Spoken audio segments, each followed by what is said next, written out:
องมันหนาขนาดนี้เชี่ยววุ๊บ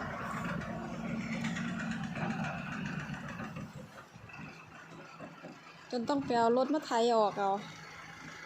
พายุเขาหนาเกิน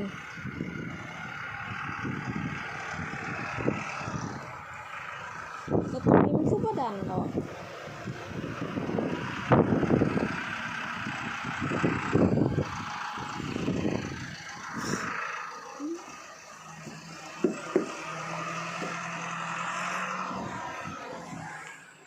อุ้ยเต็มไปหมดเลย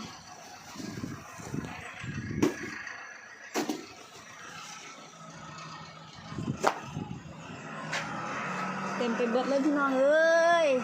พายุหิมะ